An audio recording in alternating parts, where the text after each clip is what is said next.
Form country chicken gravy எப்படி செய்கிறதுன்னு பார்த்துடலாம் இந்த வீடியோவில்.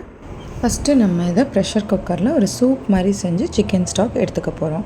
அதுக்கு ஒரு ப்ரெஷர் பேனில் நல்லெண்ணெய் விட்டு 2-3 சின்ன வெங்காயம், கழுவி வச்ச சிக்கன், மஞ்சத்தூள், மிளகு, சீரகம், சோம்பு, இஞ்சி பூண்டு பேஸ்ட், கருவேப்பிலை, கொத்தமல்லி எல்லாம் போட்டு ஒரு 3 to 4 விசில் விட்டிங்கன்னா நல்லா சாஃப்டாக வெந்துடும். இந்த ஸ்டாக்கு நீங்கள் வீட்டில் எல்லாம் விருப்பப்பட்டாங்கன்னா, குழந்தைங்க பெரியவங்க இருந்தாங்கன்னா சூப் மாதிரி கூட கொடுங்க. சால்ட் ஆட் பண்ணி சர்வ் பண்ணிவிடுங்க. அதுக்கப்புறம் இப்போ நம்ம சீரகம், சோம்பு, கிராம்பு, பட்டை, ஒரு பிரியாணி இலை, மிளகு, தேங்காய் எல்லாத்தையுமே நம்ம ட்ரை ரோஸ்ட் பண்ணி அரைச்சி எடுத்துக்க போகிறோம். அது கூட கொஞ்சமாக வரமல்லியும் மிளகாவும் சேர்த்துருக்கேன். எல்லாத்தையுமே நல்லா ட்ரை ரோஸ்ட் பண்ணிக்கலாம். அதுக்கப்புறம் அதே பேனில் கொஞ்சம் நல்லெண்ணெய் விட்டு கொஞ்சம் சின்ன வெங்காயம், ஸ்லைஸாக கட் பண்ண பெரிய வெங்காயம் அதையும் வதக்கிட்டு நம்ம இதோடு சேர்த்து வச்சு அரைச்சிக்கலாம். அப்புறம் ஒரு மண் சட்டி எடுத்துக்கோங்க. அதில் கொஞ்சம் நல்லெண்ணெய் விட்டு சோம்பு, நீளமாக நறுக்கின வெங்காயம், கொஞ்சம் கருவேப்பிலை, பச்சை மிளகா, வர மிளகா எல்லாம் போட்டு சாட்டே பண்ணி கொஞ்சம் இஞ்சி பூண்டு பேஸ்ட் போட்டு சாட்டே பண்ணிக்கோங்க. அப்புறமா தக்காளி போடுங்க. மஞ்சள் தூள், மிளகாய் தூள், கொஞ்சமாக மல்லித்தூள், சிக்கன் மசாலா, கரம் மசாலா எல்லாத்தையும் சேர்த்து நல்லா வதக்கி விடுங்க. எண்ணெய் பிரிகிற வரைக்கும் வதக்குங்க. அதுக்கப்புறம் அரைச்சி வச்ச பேஸ்ட்டை நம்ம இப்போ ஆட் பண்ணிக்கலாம். அதையும் போட்டு நம்ம நல்லா வதக்கிக்கிறோம். மசாலாலாம் ஒன்றா மிக்ஸ் ஆகட்டும். கொஞ்சமாக நான் சிக்கன் ஸ்டாக் ஆட் பண்ணுறேன் இந்த இடத்துல.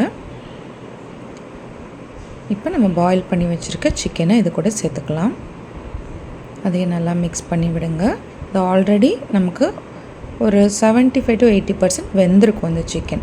ஸோ நம்ம இந்த ஸ்டாக் ஊற்றி இந்த மசாலாலாம் அது கூட இறங்குற வரைக்கும் இதை நம்ம ஸ்லோ குக்கிங்கில் வேக வைக்க போகிறோம். இப்போ நான் கல்லுப்பு சேர்த்துக்கிட்டு கொஞ்சமாக தண்ணி ஆட் பண்ணியிருக்கேன்.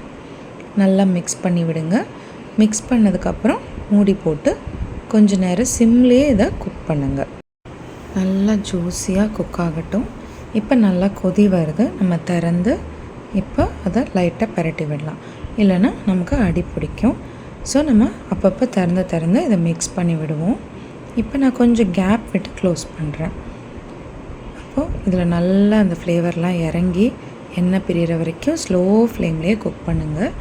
இப்போது கொத்தமல்லி தூவிட்டு நான் லைட்டாக மிக்ஸ் பண்ணி விடுறேன். இப்போ ஆல்மோஸ்ட் நமக்கு கிரேவி ரெடி. இன்னும் லைட்டாக ஒரு 20% அதை சுண்டட்டும். அதுக்காக நான் திருப்பி மூடி போடுறேன். இப்போது ஆல்மோஸ்ட் ரெடி ஆகிடுச்சுங்க நம்ம கிரேவி. மறுபடியும் நான் எதுக்கு மூடுறேன்னா, இப்போ நான் ஸ்டவ் ஆஃப் பண்ணிவிட்டேன். அந்த ஹீட்லேயே அது கொதிக்கும். ஸோ நான் அதனால் கொஞ்சம் மூடி போட்டு விட்டேன். இப்போ நல்லா எண்ணெயெல்லாம் பிரிஞ்சு வந்துருச்சு. இப்போ இதை நம்ம சூடான சாதத்தில் போட்டு, இல்லை சப்பாத்தி, தோசை, இட்லி நீங்கள் எது விருப்பப்படுறீங்களோ அது கூட இது சைடாக வச்சு நீங்கள் சாப்பிடலாம். ஆப்பம் கூட இதுக்கு நல்லா டேஸ்ட்டாக இருக்குங்க. ஸோ இது நல்லா ஸ்பைஸியாக இருக்கும். ஒரு செட்டிநாடு ஸ்டைலில் ட்ரை பண்ணி பாருங்கள். பண்ணை நாட்டுக்கோழி. ஸோ எங்கள் வீட்டில் இது எல்லாத்துக்கும் ஃபேவரட். நீங்களும் இந்த சிக்கன் கிரேவியை ட்ரை பண்ணுங்கள். ரொம்ப நல்லாயிருக்கும். என்ஜாய் பண்ணுங்கள். Enjoy cooking.